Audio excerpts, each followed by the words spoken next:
Fall 2025 was a historic semester in Oxford, Mississippi. Since just August, dramatic changes have kept Ole Miss and Oxford in the national spotlight, whether they wanted to be or not. The fourth week of classes brought monumental change to national politics, with the assassination of Charlie Kirk on September 10th. Some students reflected with disbelief, and others with excitement. Because he's dead now. He's dead. That very weekend, Ole Miss football, led by now LSU head coach Lane Kiffin, began their historic 11-1 season with a 6-point win against Arkansas. The semester trudged through a fair-weathered October. Charlie Kirk's Turning Point USA chapter at Ole Miss exploded in popularity.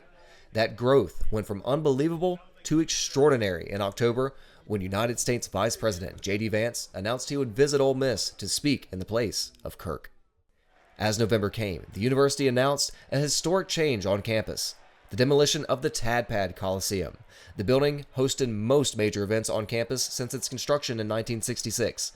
The Rebels men's basketball team hosted one last game in the Coliseum, winning it by 22 points. When the first and only extended break of the fall semester came in Thanksgiving, campus stayed alive as the future of Ole Miss football loomed large over the school. For weeks, rumors that the winningest head coach since the 60s would leave his team for Florida or LSU circulated.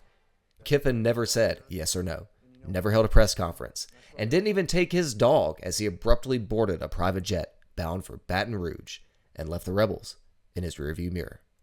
The last week of classes was consumed with Kiffin.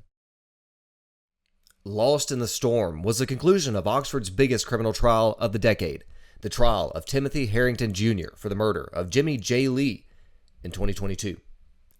Lee's body was still missing at the time of Herrington's October 2024 trial, and that allowed him to escape conviction as a mistrial was declared under the national spotlight. But just 2 months after that trial's end, a hunter found a human body deep in the woods of Carroll County. The state confirmed the remains were Lee's, and suddenly the state had their primary piece of evidence. Herrington, first arrested in July of 2022, finally pled guilty to the murder of Jimmy J. Lee. A trial which consumed Oxford, and a student whose legacy remains on campus was overshadowed by the drama of an indecisive college football coach.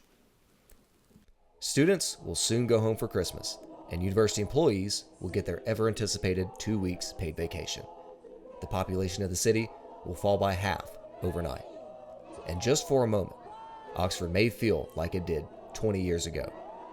But if this decade has proven anything, it's that nothing in Oxford, Mississippi will ever be the same.